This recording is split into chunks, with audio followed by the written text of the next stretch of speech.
should you work from home? I know this seems like a very basic question, but we can't assume that we already know the answer. It's much better not to assume anything so as to not overlook anything. This is a very important basic question. Why should you work from home? What kind of benefits would you get working remotely? Convenience. When you're working from home, you don't have to put on your work clothes. You don't have to get from point A to point B. You don't have to hassle about traffic. You don't have to budget for lunch.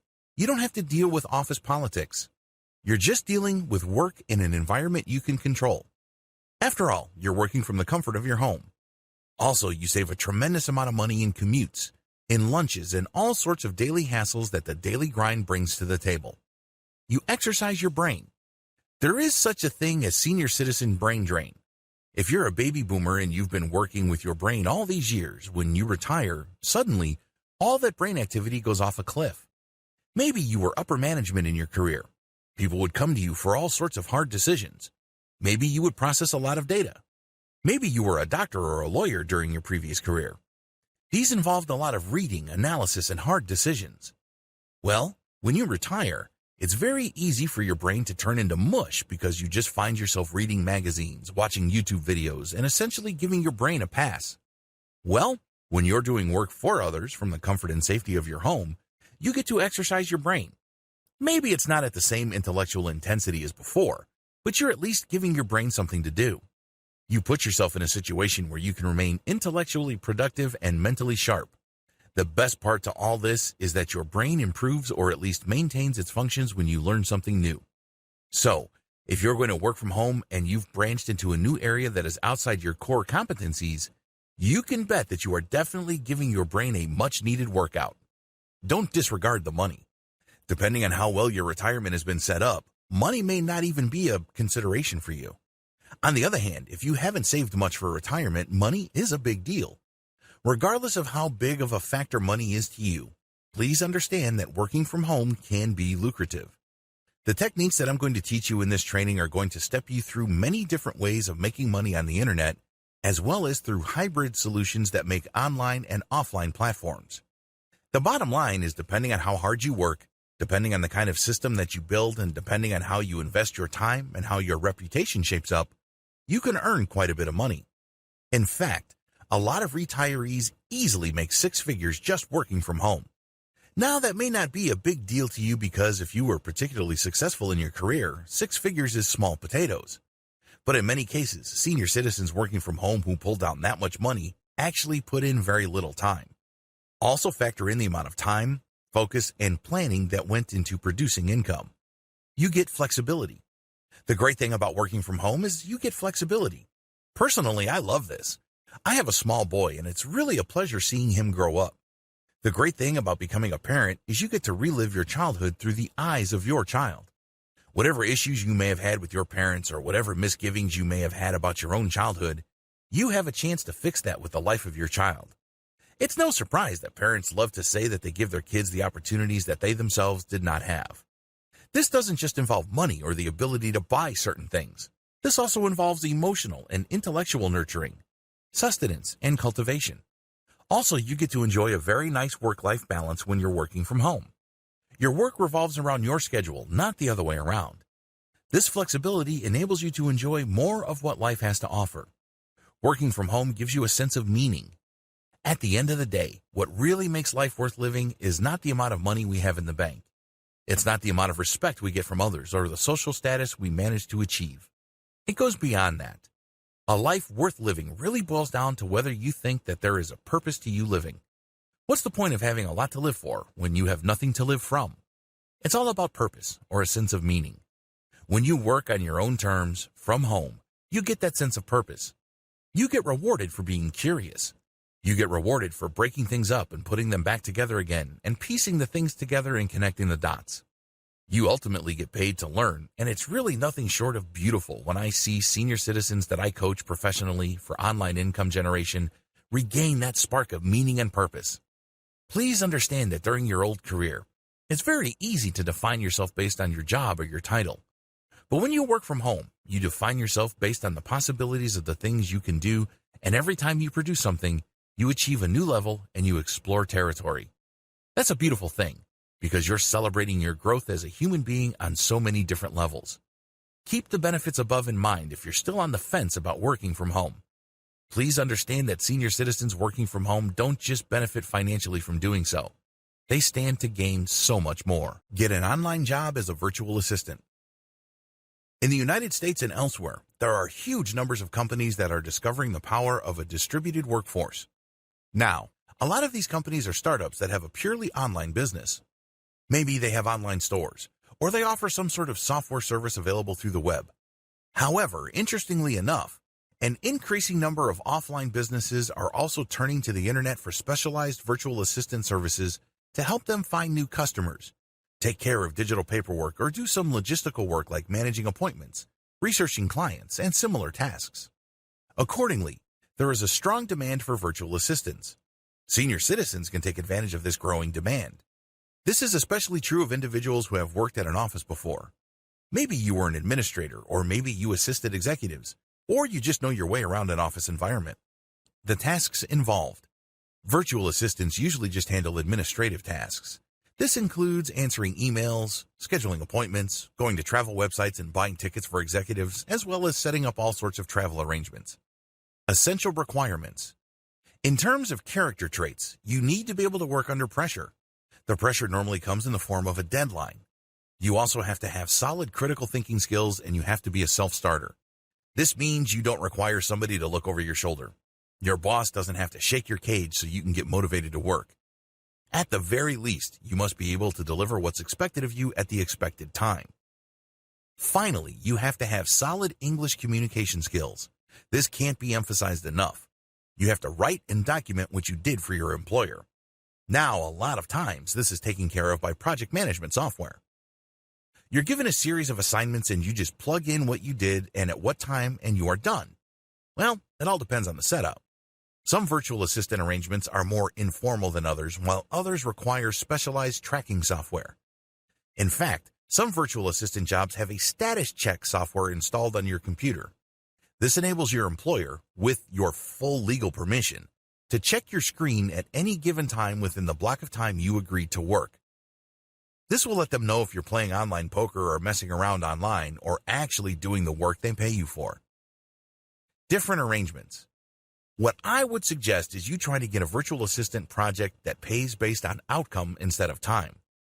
The problem with working on a time-based basis is that it feels like you're working at an office. Sure, you're working from the comfort and convenience of your home, but your time is severely restricted. This is made worse when your boss can check your status by checking your screen. By shifting to an outcome-based arrangement, your boss will pay you for results. The results are pretty straightforward in a typical virtual assistant arrangement. Either you set up the appointment, either you looked up the clients and made contact, or you didn't. Either you booked tickets or not. These either-or situations can easily be documented. This way, you don't have to constantly watch over your shoulder and have to worry about some sort of virtual surveillance by your employer. You only need to send them the right reports at the right time. They can verify them, they can double-check them, and once everything checks out, you can then move on to the next task. Of course, this is not always possible. So make sure you look at the project details before signing up for a virtual assistant job. These details do vary from employer to employer. General freelancer. This is a general heading for senior citizens looking to do work on the internet. There are many different types of freelance jobs you can take, but there are general similarities. When you work as a freelancer, you work based solely on your own time. What kind of jobs can you do on a freelance basis? Generally speaking, the most common freelance work available online involves writing. Please understand that there are many different types of materials people hire writers for.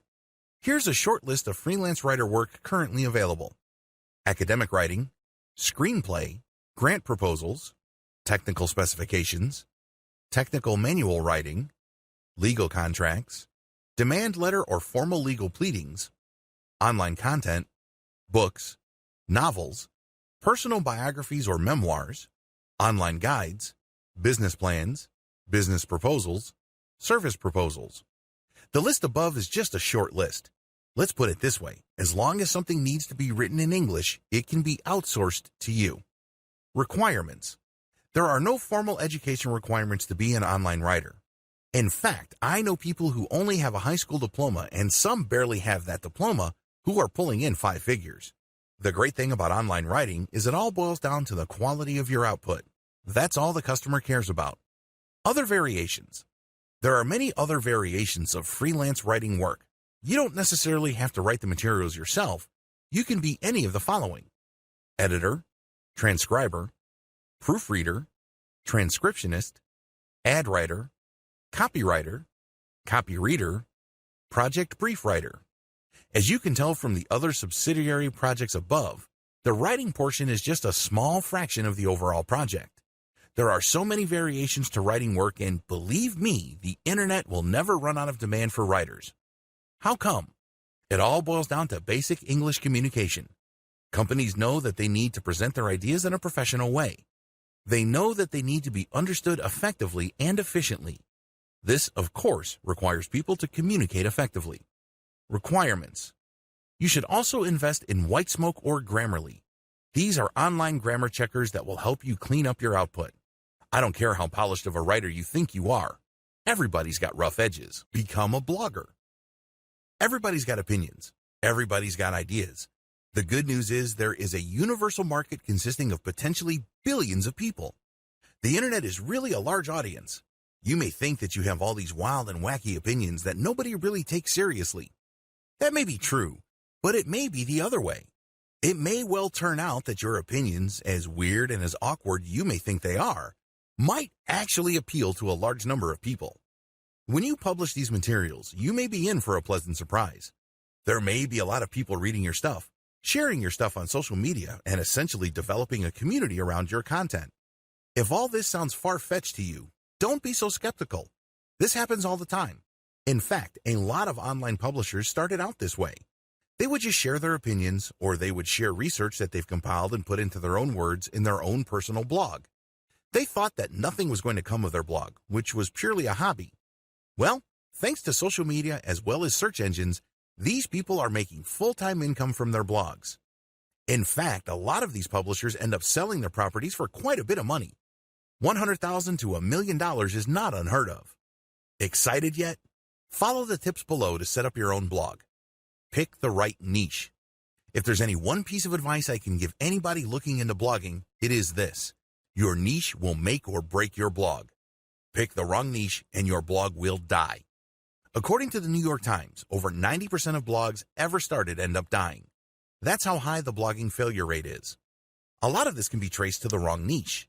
You have to pick a niche that is rewarding enough for you to remain motivated and pumped up about blogging. If you are blogging for 1 month and you're just cracking out content like there's no tomorrow, if you don't make any money and there's no engagement or any kind of objective indication of success, sooner or later you're going to run out of steam. After all, you can only run on passion for so long.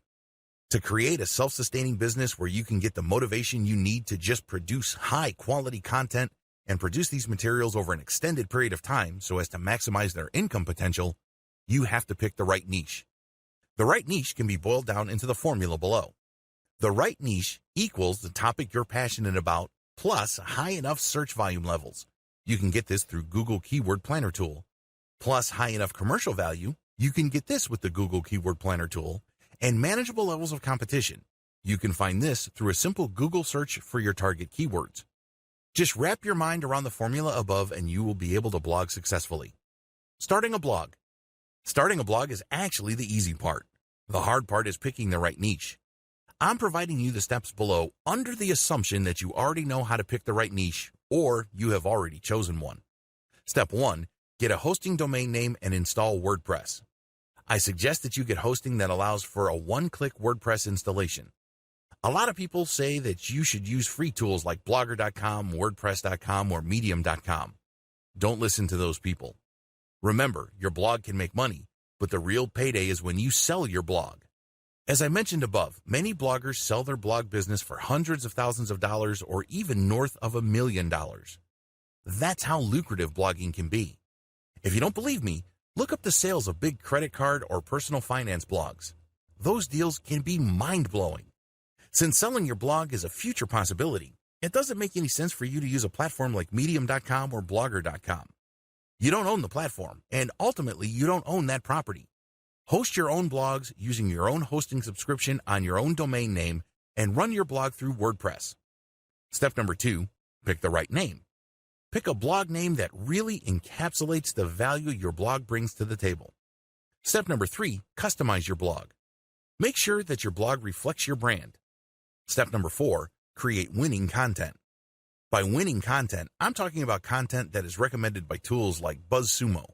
When you use these tools, they find the most popular pieces of content in your niche. You end up creating content that people are already interested in. This increases the chance of your blog becoming successful. Step number 5, promote your website. Go on social media and share your blog posts. Share on question and answer platforms like Quora.com. Get on Reddit and discuss your website and share your resources.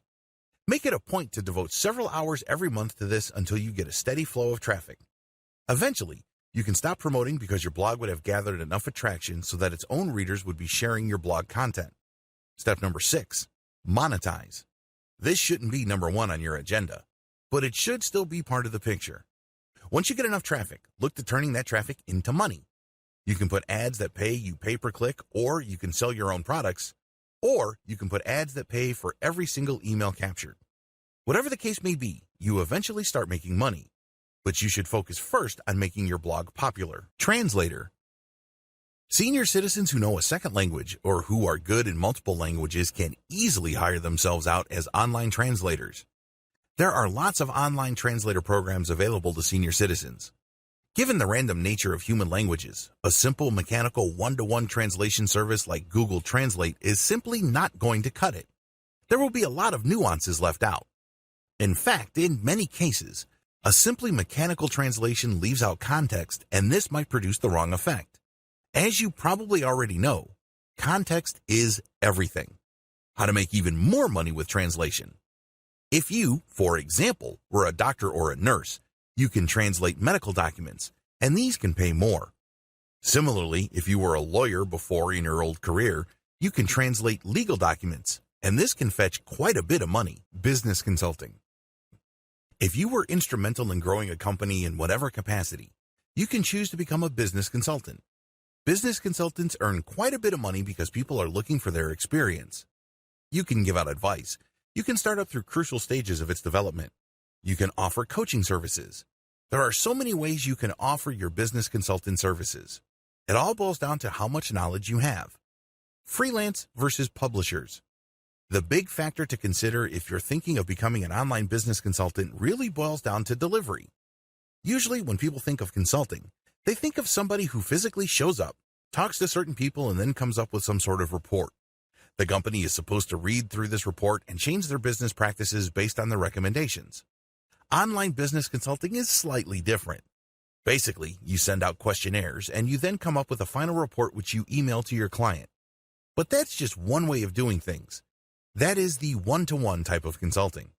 Basically, you deal with a specific business based on its merits, and then you send out the specific consultation report. There's another way you can make money as a business consultant.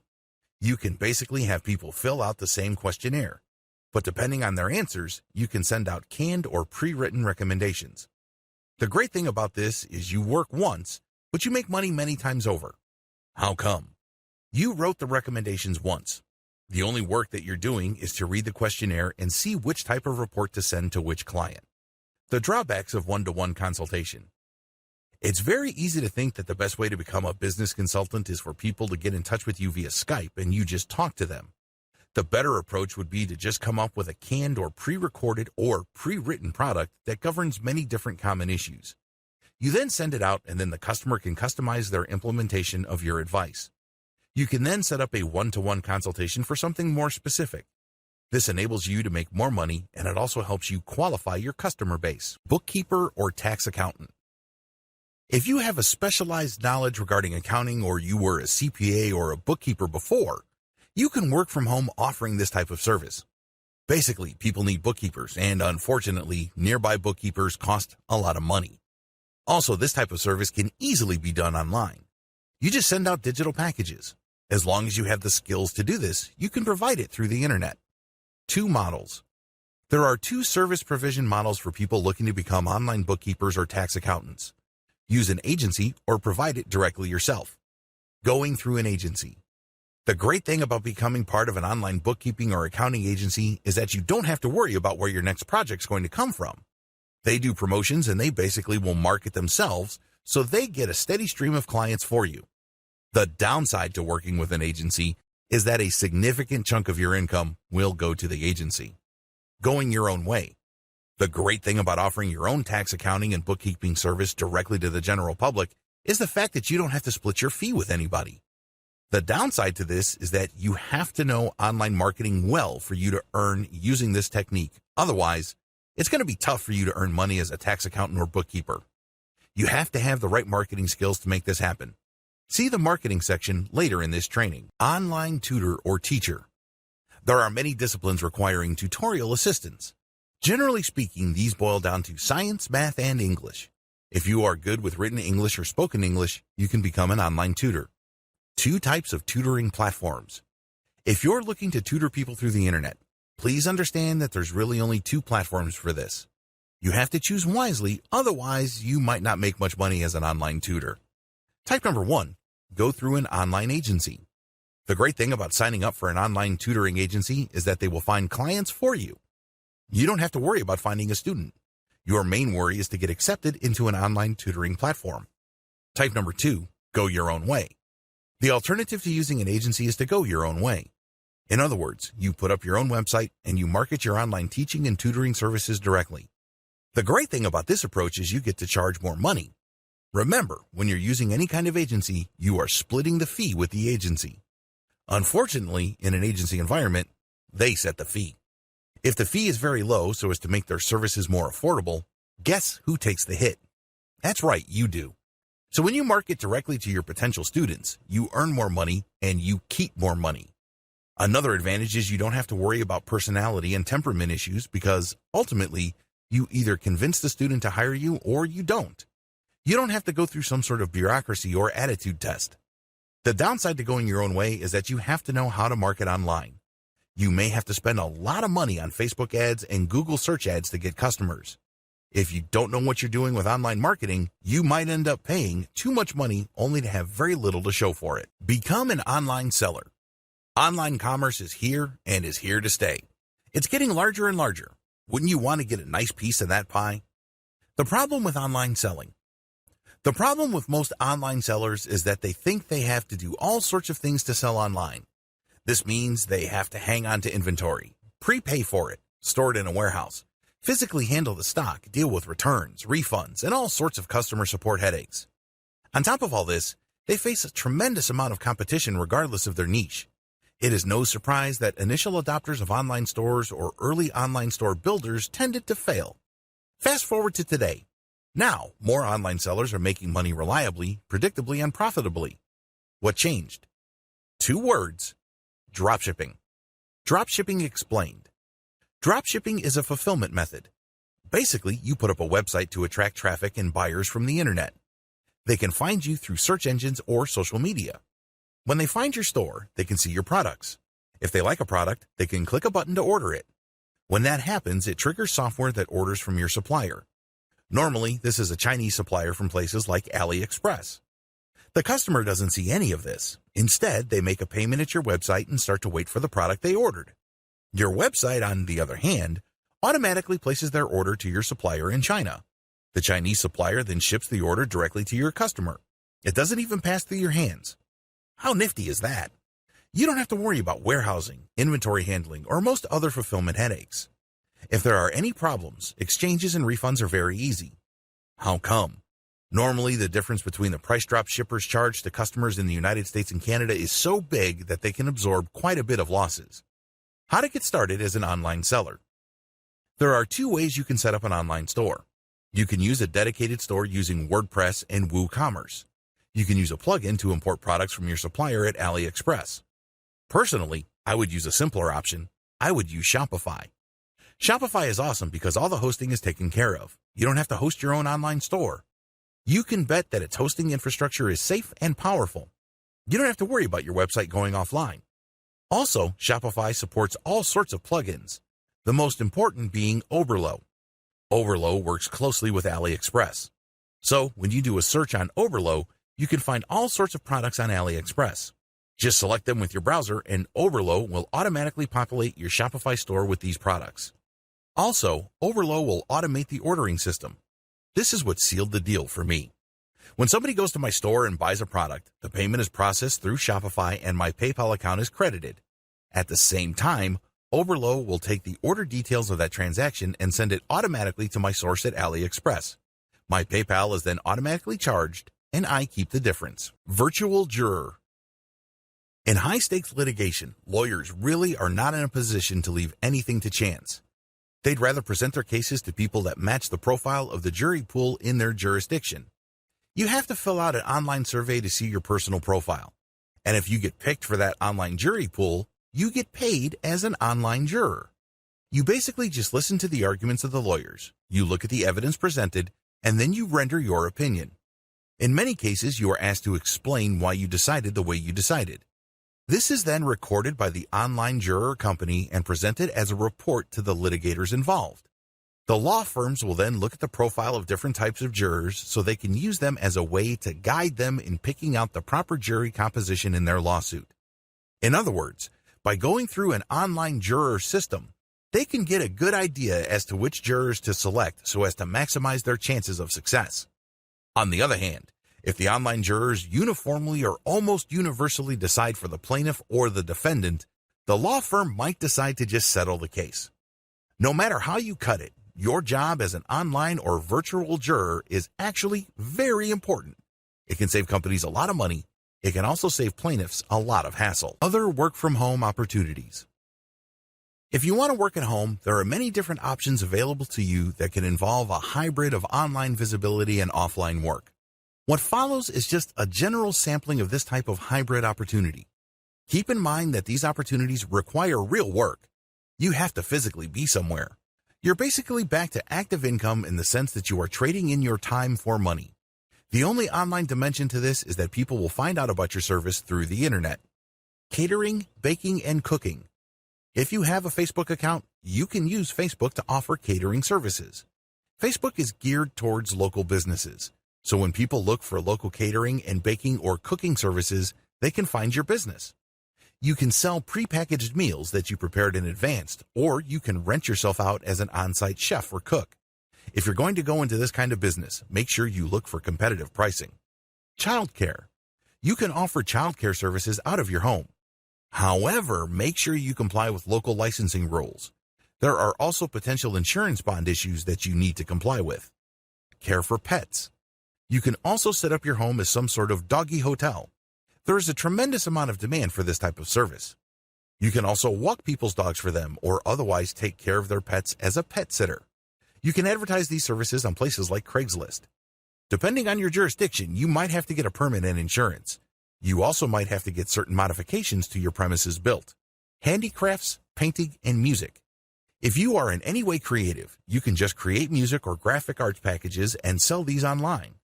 There are lots of people looking for royalty-free music. You can either join a website that acts as a clearinghouse for this type of material, or you can sell it through your own site.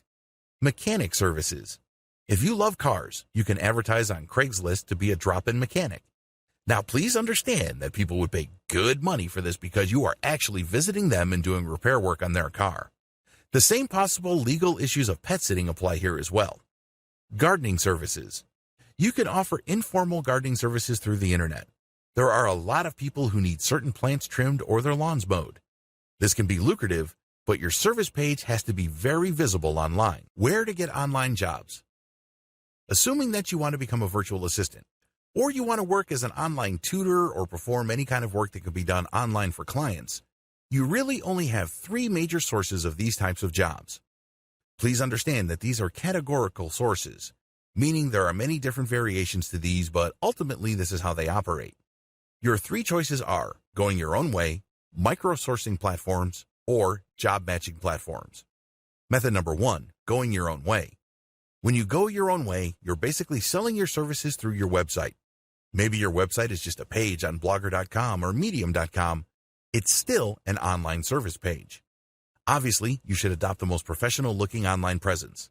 Invest in a domain name, get it hosted somewhere, and make sure that your website looks professional. The more professional your site, the higher the chance people will hire you. Pretty straightforward. How to get people to visit your site. When you do go your own way, you're basically taking out online ads or promoting your website or doing some sort of outreach to get people to do business with you. The bottom line is to get people to see your website so they can see what it is you offer. You can charge much higher rates than if you were to advertise your service on a platform. There's no comparison. The only person you're being compared to is yourself. Watch the video on online marketing to get a basic understanding of traffic building techniques you can use. Another downside to going your own way is that you have to learn how to sell online. Please understand that there's a big difference between learning how to drive traffic and learning how to sell. A lot of people confuse these two things, and that's why they spend a lot of money on paid ads with very little to show for it.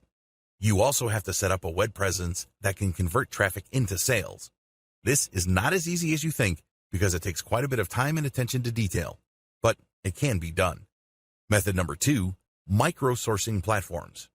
Micro-sourcing platforms are places like Fiverr where service providers set up an account under which they can then create many different ads. Each ad relates to a specific task they perform for other people. For example, if you're a graphic designer who can produce banners, headers, Photoshop-edited photos, and other graphics tasks, when you join a micro-sourcing platform, you agree to price your service according to their price restrictions. On Fiverr, service providers used to be restricted to only $5. Not anymore. But you can only offer one specific task per ad. These are very task-specific. Potential buyers would then go through Fiverr, and they would do searches for tasks related to the ones you're offering.